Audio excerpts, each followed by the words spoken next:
So thank you again, everybody, for joining. It's really, and thank you for those that are out there joining virtually. We really appreciate you. And, everyone's been saying it's great to see your faces, at least half of them, which is great. Again, I'm Guy Martin, Executive Director of OASIS Open. And this panel is what threats are hiding in your software and how do you find them? And I'll let my panelists kind of give a little bit of their own introduction in a second. And we debated on what, not long, windy introductions, but introductions about why you should be, why you care about listening to us and why you should be here. So, I want to kind of give a little bit of an opening. As we were putting this panel together, we thought about what would be the reasons why you'd all want to come hear this. So, the ever increasing threat landscape in cybersecurity, very clear, because we've all been remote and everyone's been basically working from home for, 2 years here. And we've come to a point where now even governments across the world are really attempting to figure out ways from a policy standpoint and a technology standpoint that they can begin to solve the critical issues around cybersecurity. Now, you might argue that it probably should have been a little bit sooner, but they finally got to it. In the US, most of you heard of the presidential executive order that President Biden signed in an attempt to address supply chain security. And more importantly, some of you saw me, I tweeted this when the Red Hat CTO mentioned the presidential directive. There's also the NIS2 directive in Europe, which is a similar thing to try to get software supply chain security to actually be a thing that we care about. And I'm really fortunate that I have, as the executive director of OASIS Open, I have access to some of the brightest minds in the world on this, and I've been fortunate to gather them here for this panel. And you may have read their bios, but I'm going to go ahead and let them introduce themselves with kind of a brief why you should listen to them. So I will let Duncan, who's here with me, Duncan Sparrow, introduce himself. Go ahead, Duncan. Well, hello, everyone. It is glad to see everyone's faces. Like many of you, this is my first in-person conference in quite a while, and I'm really glad to see the room so full. My Twitter handle is @dsparrell. Feel free to tweet about me. My tagline is think evilly, act ethically. And to his question, why you should listen to me, I'm an old retired guy. I'm working pro bono to make the world a safer place. No one's paying me to do all this stuff. I'm doing it just because I think it's the right thing to do. Awesome. And even though I have these written down, I'm going to let my panelists read them. So Jason Keirstead, go ahead. Hi, Guy. Hi, everyone. Really wish I could be there in person. My name is Jason Keirstead. I'm the Chief Technical Officer of Threat Management for IBM Security and also the co-chair and co-founder of the Open Cybersecurity Alliance. Why you should listen to me?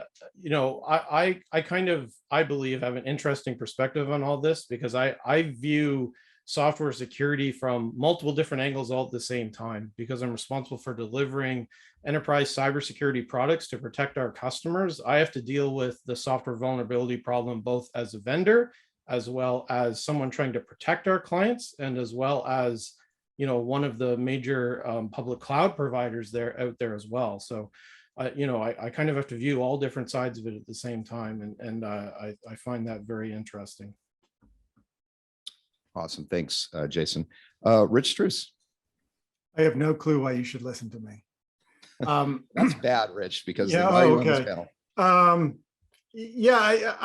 I think the reason. So I'm Rich Struse. I'm the co-founder and director of the Center for Threat Informed Defense at Mitre Engenuity. I think what I bring to this discussion is the fact that I've inhabited 3 different worlds over the course of my career, spent most of my life as a technology entrepreneur building software in the private sector, then did a stint in the federal government at DHS, probably best known as the guy who led the creation of the Sticks and Taxi server threat intelligence sharing standards, along with some of my esteemed panelists.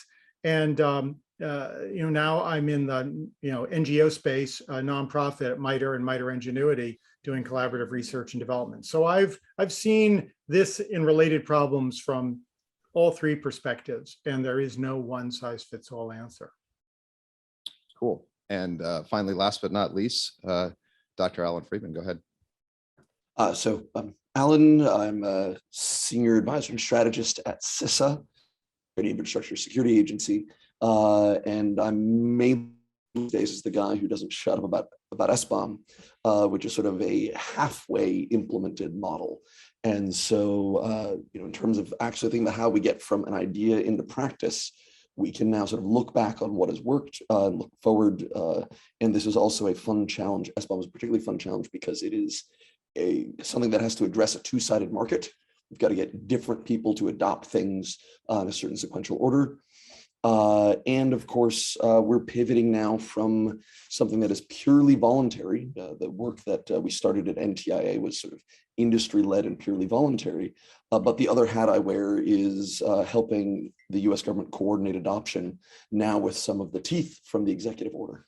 And so we can sort of talk a little about the what works from the industry-led approach versus when does someone need to come in with either a stick or at least a carrot with some teeth. Okay, and we're definitely going to get into Sbomb. I know that's a big piece of this, but I kind of wanted to start with an open-ended question for my panelists. So, we created the title of this, what threats are hiding in your software?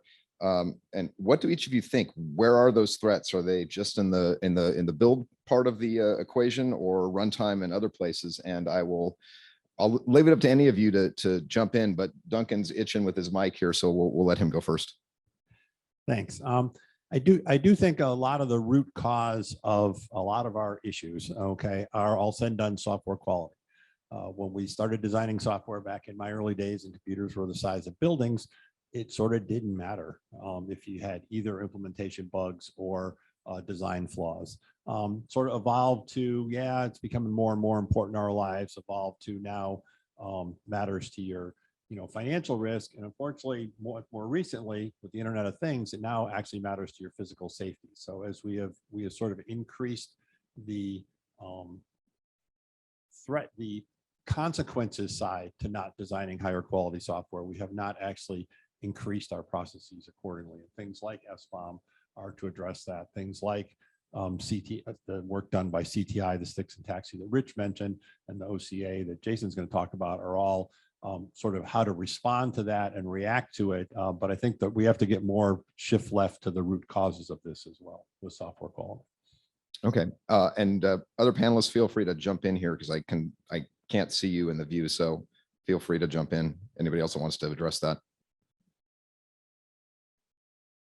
Dead silence. Yeah, Thanks, I'll just quickly jump in, guys. Yeah, so I agree with Duncan definitely that we do have to shift left and make sure that we're applying proper DevSecOps practices as we're deploying the software in the cloud, and do a lot more upfront work in terms of mature security hardening of our software as we develop it. I would say though, the world that I live in the threat management space, which is, boom and after in a lot of different respects. And I always say, cybersecurity is all about risk. Everything you do is about reducing that risk. Are you going to bring that risk to zero? No, there's no one solution magic bullet that's going to bring your risk to zero. You still need to have proper threat detection capabilities, proper threat mitigation capabilities, incident response capabilities, no matter how mature your cloud is, no matter how mature your software development practices. Because at the end of the day, software is still made by humans, at least right now. Who knows where it'll be 5-10 years from now, but right now humans are involved, and when humans are involved, humans make mistakes. And there's no company on the planet that all of their software is perfect all the time. Now, do we want to remediate risk? Do we want to shift left? Yes, definitely. It's just, it's not a panacea. There is no panacea when it comes to cybersecurity. So one challenge of shifting to the left is what is your option set for interventions? And as you move, the optimal place for an intervention is at an intersection between two parts of your ecosystem, because there's already a joint there that you can say, well, we can shim something there.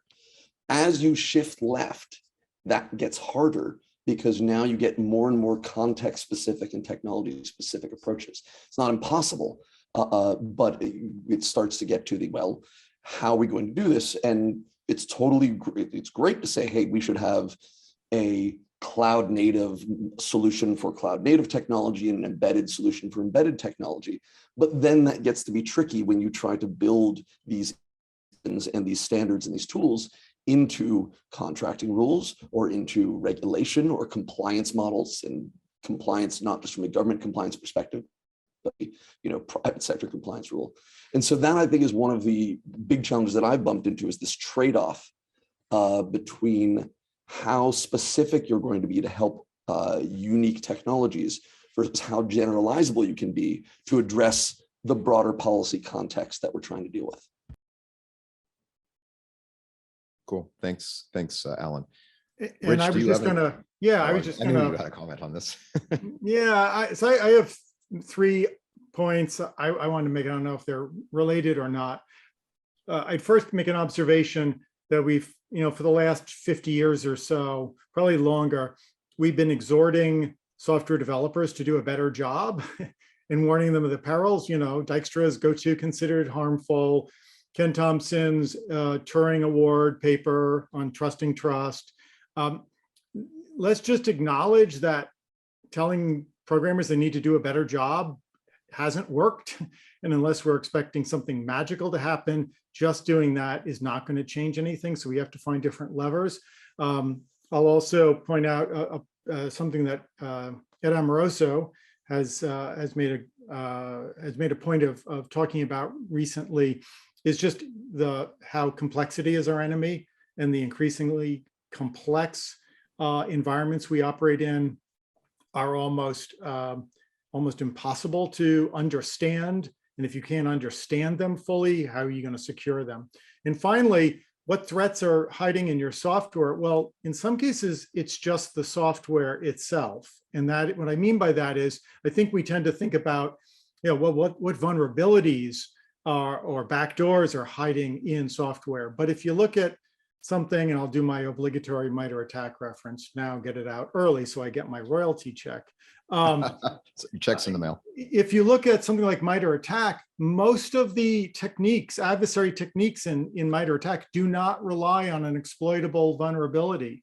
They're about adversaries using inherent capabilities of the systems, living off the land, using the tools we've provided to users to do useful, benign work in malicious ways. So while it's really important we identify and focus on vulnerabilities, both the obvious ones and the not so obvious ones, we also need to acknowledge that just chasing vulnerabilities and understanding where they are and patching them is not going to solve all our problems.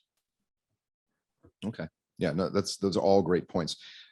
I wanted to shift a little bit and talk about everyone's favorite topic, because it seems to be the topic of the day, Sbomb, Software Bill of Materials. And, I give Allan a hard time that we sometimes call him the father of Sbomb in government. Allan, what's your perspective on kind of where we are with Sbomb? We have multiple competing formats like SPDX, SWID, and Cyclone DX. I kind of as the head of a standards org, I look at standards and open source org. I look at how do we work towards interoperability. So Allan, the floor is yours. Talk about SBOMs and how we can get to better interoperability. Sure. So for those who are not familiar with Sbomb, stands for Software Bill of Materials.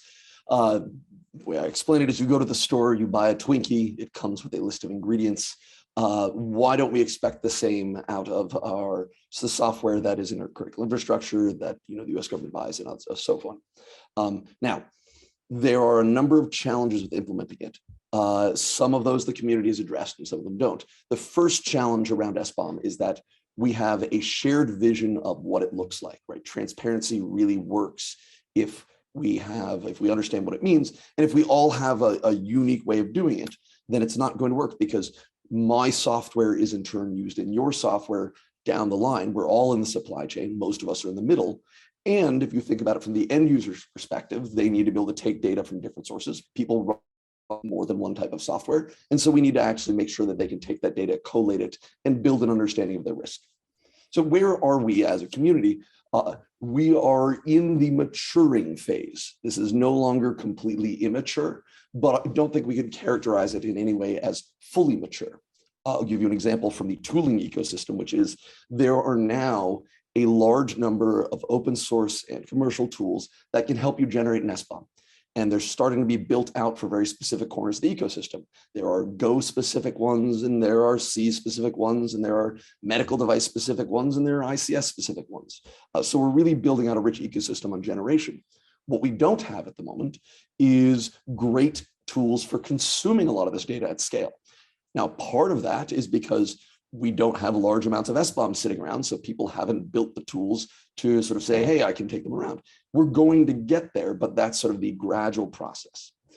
Would standardization help? And this is one of these areas where I think the Sbomb community has really emphasized, to coin a completely original phrase, rough consensus and running code. The idea that we should try to build it and see if it works, understand what are the things that we can do today, and come up with that as consensus that this is how we're going to do it today, and identify things for, hey, this is what we're going to work on next. And I'll give you another example here, which is a lot of people want to use the hash of a component as an identifier. This is a great idea, right? This is how we think about softwares. How do I know I'm talking about a specific piece of software? I have a hash of it. However, if one producer takes a hash of a component and another producer takes a hash of a component, and they do it slightly differently, then the downstream consumer is going to get different hashes, which helps no one. And so one of the next phases that we want is to sort of say, hey, we're going to need some guidance so that the community says, this is how we're going to think about hashes, whether we're going to all do it a certain way or whether we're going to embed how the hash was taken. We'll figure that one out. So that's an example of the work we're doing. And the last thing I'll say is, hey, we have existing data formats as standards, and this is great. And people say, well, why on earth do we have two standards? And the short version is because people worked on two standards and people adopt two standards. And it's much easier from a economic perspective to say, let's focus on interoperability where we can, than to go to half of the community and say, stop doing what you're doing, right? That's not how you win friends. And it's not really, I think, the government's job, when there isn't a clear winner or loser, to pick the solution. So the emphasis of the government here is to help interoperability, because you know what computers are really good at is handling well-structured data. And that's what an Sbomb is it's well-structured data, or it's pretty well-structured data at the moment. We're going to make it well-structured down the road. Okay. Yep, Duncan's raising his mic here, so go ahead. I'll chime in and support Allan on that one. I think Guy worded the question like VHS versus Betamax when talking about Cyclone DX versus SPDX, when it's really more like my personal software development journey was, first I programmed in C, then I programmed in Python, then I programmed in Elixir. They're all perfectly good languages. You can't automatically translate between them, like Allan just mentioned, that you can actually do between SPDX and Cyclone DX, but they're all valuable for their uses. They can all be met. Yes, there are some format conversion issues. This, like he also mentioned, we're still in our infancy, but it like he mentioned, like Allan mentioned, it's just data. The more important thing is we need that data. So don't use the fact that nobody can decide which format to use as a reason to not get the data. Get the data and we'll sort out how to use it. Okay. Yeah, I mean, I didn't mean to frame the question as VHS versus Betamax, but I do think that, you know, the strength of the open source world, which is where I came from before I started on this journey as the ED of OASIS Open, is that multiple communities form all the time to do different things. And it's kind of, the market sort of figures out which makes the most sense in the end, but working towards interoperability is still a good goal. Anybody else on the panel? Other thing I will say in terms of the benefit of this of an open source model is this is a fascinating example of both open source and competition being in the same environment. And so I've really enjoyed working with both the SPDX community and the Cyclone DX community. And those are really the two that are under active development, exactly because they are open source projects, right? SWID was one of the original. We thought this would be useful, but there isn't an open source community that is working on SWID and developing SWID. And so that means when we look around, we'll say we're going to use these two. But also, right, they do see each other as competitors, and that's okay, because it means when one implements a feature, the other one can say, oh yeah, hey, I bet I can solve this, or let's go find someone who is familiar with that particular technical issue in our world. And so that's a great example of how open source doesn't need a single model, and in fact, it can lead to faster movement if you have multiple projects. Okay. Anybody else on the panel want to weigh in on this before we move to kind of the thing I get most excited about? Not that I don't get excited about Sbombs, who doesn't? Vulnerability exchange. Anybody else want to chime in on the Sbomb issue? Yeah, can I ask Allan a question?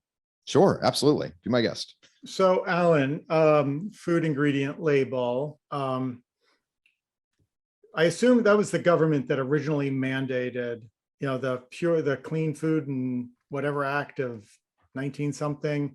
Is that true? And then there's a compelling, if regardless of the answer, it seems that there's in your example, there's a compelling interest in the case of the consumer. If they do have a deadly allergy to tree nuts or soy or whatever, they need to know. What is the analogy for software, and why has that proven to be, at least to date, less compelling than tree nut allergies? So that's a fun, and yes, it was originally built as originally a government program, and in fact has a fascinating history that has some overlaps. One of the things that the government had to do was to actually define how much of a thing has to be in another thing before you say that the thing is in that thing. That was a very eloquent way of saying it. Which is to say, how much of a given substance has to be in this product before I can call it X. So if peanut butter only has X round peanuts, and there's a couple of very interesting articles on the history of this where President Carter said, we've spent too long arguing about what of a peanut jar has to be made of peanuts rather than peanut oil before we can call it peanut butter. Sort of helps us underscore the challenge of identity or labeling of things is actually tricky. And in the Sbomb world, getting back to the standards story, how do we say, is this com.sun.java or com.oracle.java is a big, fun, meaty challenge in the space. How good is the analogy of a list of ingredients? Well, like all analogies, it's helpful, but it has some key flaws. And one of the ones is, what are the things that we should help people be aware of? The original notion behind a list of ingredients was making sure, what goes back to the history of quality concerns, right? Were you using sawdust in your raspberry jam as fake seeds to hide the fact that you weren't using real raspberries? Right, this was an issue. And back to the turn of the 20th century and people selling fake milk to kids in New York City helped originate some of these food labeling requirements. That's interesting from a software perspective, because again, we're not just interested in security. And here the vulnerability is a great analogy to the allergen, right? I don't want this on my network because very bad things could happen to my network. But also the bigger picture, which is to say, how do I make sure that I'm using quality, fresh ingredients? And we don't have currently a universal way of defining whether something is fresh or quality. But by having transparency, we allow people to use their own standards. So it's a starting point to say, am I using the freshest of open source ingredients from active, healthy open source communities? Or am I using something that's just, one person who just updates a lot? Right. I don't want to go down that rabbit hole about community health. We have Chaos Project. We have a whole bunch of other things that can talk about that. But it's a completely valid point, being able to basically figure out the provenance of where that software comes from and then make intelligent assessments about its vulnerability status or its capability to be a cybersecurity threat vector is an issue. So with that, let's talk about vulnerability exchange.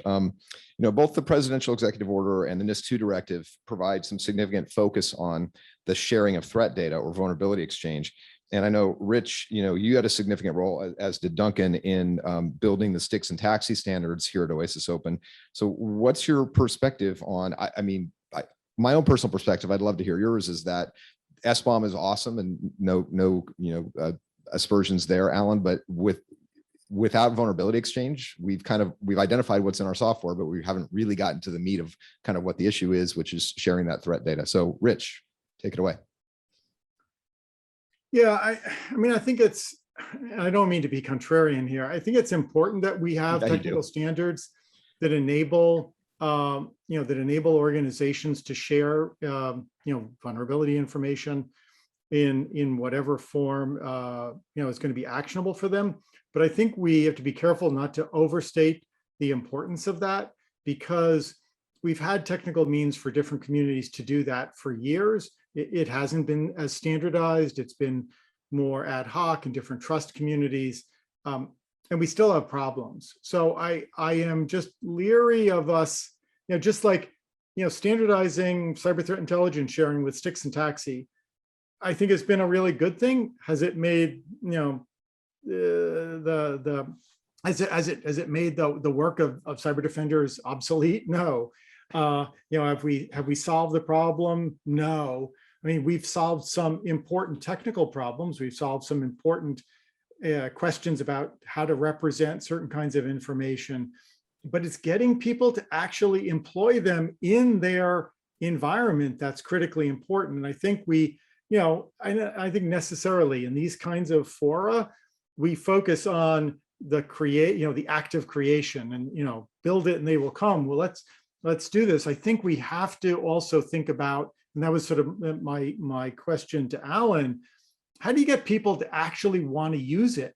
What's the incentive? What's the requirement to get them to use it? How do you actually push them to, and how do you show them the way, like, if you do this, this is the benefit you're going to get. So I didn't really answer your question because I don't know if that's our biggest problem. Yes, that's important work. We need to standardize, in the work that the folks in CSAF have done around, standardizing security advisories is great work.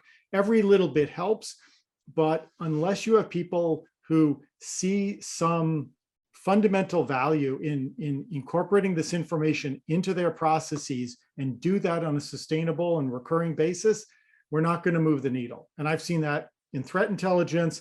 I've seen it really everywhere I look. Okay, well, you've actually made me throw away not all of my questions, but kind of get to a point where I want to ask a question that I didn't prep the panel for this, so this will be interesting. What are we missing? What are we missing here? It seems like we have obviously the build time pieces and the identification pieces in Sbomb, and we have the threat sharing pieces. But you bring up a great point, Rich, which is what is missing to actually compel people to do this in a way and let them do it in a way that they actually want to do it in, and it's actually straightforward and easy. So kind of the what are we missing question, panel. I'm looking at Duncan because he had his hand up. Actually put my mic down because I didn't want to be first on this one, but I'll go ahead anyway. What we're actually missing is all of you, all the people missing. I think Rich hit it on the head. Okay, is that, yeah, we can create this great stuff off in our little bodies that argue about the nits and gnats, and then but the issue is awareness and adoption. So issues like Sbomb that Allan brought up, or Styx that Rich was talking about, it takes the actual user community and cybersecurity, which is a lot of the root of what we're talking about. Cybersecurity is a really lot like open source. Okay, it benefits the users more than the vendors in general. Okay, I mean, there's $1 trillion cybersecurity industry out there. So it's very similar to some of the early days of open source in that we have to get the public good on a lot of these things. And it really takes the software development community, particularly the open source community, to start adopting this stuff. And most of them aren't aware of it. This stuff is brand new. It's not like this has been around for years. So I think that's one of the reasons we're doing this panel.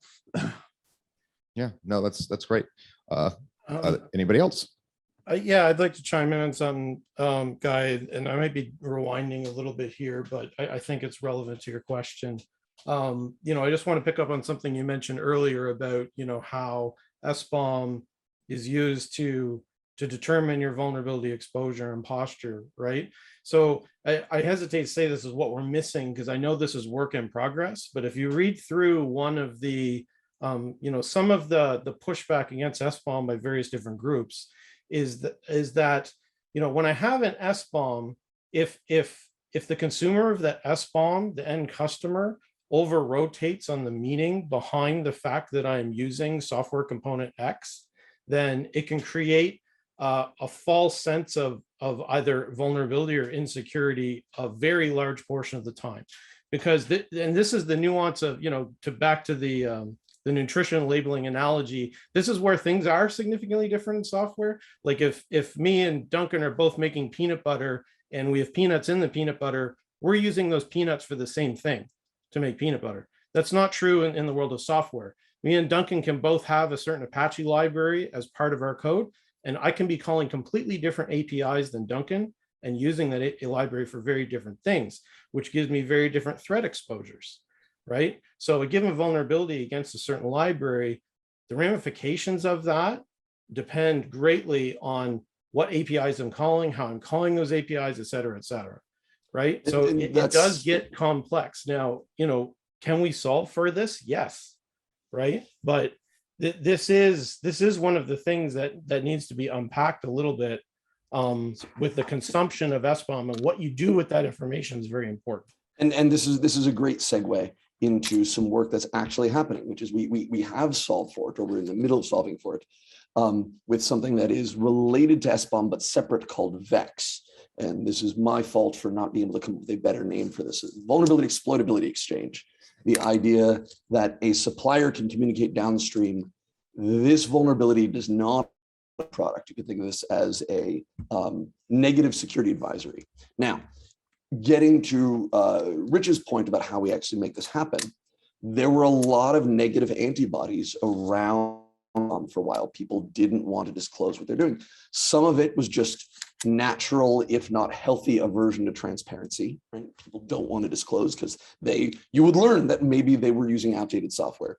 But this is an example where large tech companies, well-intentioned, they said, yeah, okay. And in fact, I've talked to the CISO of a very large software firm. I said, yeah, we want this. We'll do it when someone makes us. And he sort of added, and the thing that we want to implement this is we want this VEX model, because otherwise it's going to dramatically increase our customer support costs. And so this is where, as you think about these kinds of security projects, understanding these pain points, like what Jason said, excuse me, and make sure that as you're building it, you can address the pain points as you go. And sometimes that means casting a wider net in the ecosystem, or saying, oh, we better relate with this community.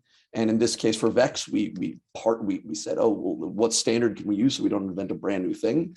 And we partnered with the OASIS CSAF work, and we're very happy with that. So, but as you build out your solutions, understanding how my solution can create a new problem, because guess what? It probably will, but that doesn't mean you shouldn't move forward. It means you should build that into your planning and roll out. Cool. Thanks, Allan.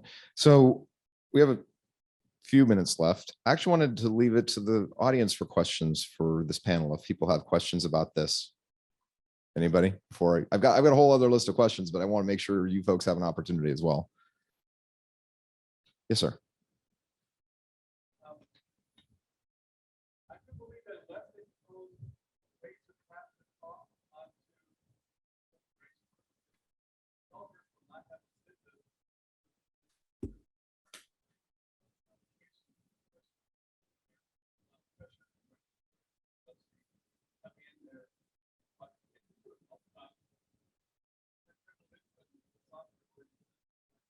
All right. So to repeat the question for those who may not have heard, so the question was really about the cost allocation. How do we provide the regulatory support or deal with the cost allocation? Because most developers, it's going to be their employers or other people that need to make that that cost allocation. So panel answers to that, thoughts on that.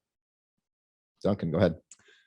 I get to always go first because I'm in the room. I'll teach these guys to show up. Teach these guys to show up. Yeah. So I don't know if any of you have ever read the book by Hubbard and Keirstead on how to quantify risk in cybersecurity. I think it should be required reading for all software developers and all program managers of software developers, because it addresses that question. It's now a textbook in several schools. There's also something called the FAIR Institute, which is also trying to address that same issue of how do you turn cybersecurity risk into dollars and cents that can be understood by management so that they can make informed business decisions. It might not be you have to fix these particular vulnerabilities, because it might not actually be in the business best interest, because it's going to cost $100. It's going to save you, $1 of risk. However, read the headlines. There's an awful lot of cases where that is not the case, where there really is financial risk to the cybersecurity. It's now the SEC is now requiring boards to report on it. So you really have to get to quantifying what that risk is to make the decisions. And there is a science to it. For some reason, we haven't adopted that science, but there is a science to it and it can be done, and we should all be doing it. Okay. And Allan, as the resident government person, I'll throw this one to you first. So some of you may know that my background is actually as both a failed engineer and a failed and I was sort of involved in the very first workshop on the economics of information security. So we've been thinking about this problem for a very long time of what's the incentive model look like and how do you create it. I would say that the research world hasn't really advanced much in the last 15 years beyond sort of carrots and sticks and some of the traditional things around liability, and here are all the problems with liability and things like that. One of my pet passions is cost of measurement. I think that gets underlooked a lot in security, is the ability to say, how do we actually, if we can make things easy to measure, then we can actually better build them into contracts, as opposed to saying, well, if you have you hire one of the big three to give you a full, very expensive audit, it's going to be hard to build that in the marketplace. One of the things that, I'll use Sbomb as an example, you either have one or you don't. And it's fairly straightforward to measure, and it's already illegal to lie you have in the box under commercial law. And so we can use that. And so as folks pick, what do we need to prioritize in security? I think cost of measurement, what are the things that are actually easy to verify, is going to be a very important moving forward. Okay. I do want to get one question for fairness, one question that we got online, unless Rich or Jason, you have anything to talk about from the cost model perspective. I mean, yeah. I mean, the cost of a data breach continues to go through the roof. IBM sponsors an annual report called the cost of a data breach. So I have all the numbers memorized. It's this past year, $4.24 million was the average cost of a data breach in the United States. So, and every year it continues to go up. So, I mean, if you're bored, if your manager is looking for justification, just Google that report and send it to him. Maybe we can get that link out there. Thanks, Jason. So the question we got online was Duncan's earlier point about security wasn't ever a focus until now. I don't know if I necessarily agree with that, but since security wasn't as big of a focus, it wasn't discussed or taught in school. He says, I've been interested in security for years, but never found a path to learn about it until recently. If developers don't understand security, they shouldn't work on it because that's equally risky. So panelists, anything that you could think about how we make this more of a focus in curriculum in schools, or provide the training resources to allow this to happen? It's if I could beat Duncan to, I think we should. You got it. We should be careful about thinking of this as purely as a supply problem. I think it's really much more a demand problem. And, developers, like lots of people, are really good at responding to customer requirements. And, when was the last time that, user stories started off with a security related user story? And I know, security is not a feature, it's a property, blah, blah, blah. But the reality is, do customers really, in most cases, prioritize it? And the answer, disturbingly and sadly, is no. I mean, I'm now personally worried about sawdust in my software after hearing from Allan. And, but I think until we, as a society, as a culture, as a whatever, really start to internalize this and start to demand it. And when large companies say to software developers, I'm not going to buy your software until, unless you give me an Sbomb starting next year, then that's when the industry will very, very quickly change gears and everyone will be competing against each other to produce shiny new Sbombs. But until that happens, and I don't believe that's really happening, these are all important activities and it's good groundwork, but that's when things are really going to take off. Okay. I can attest, Rich, it is happening. So, I mean, the folks in the room do have to offer Allan a huge amount of thanks for that, right? So, I mean, the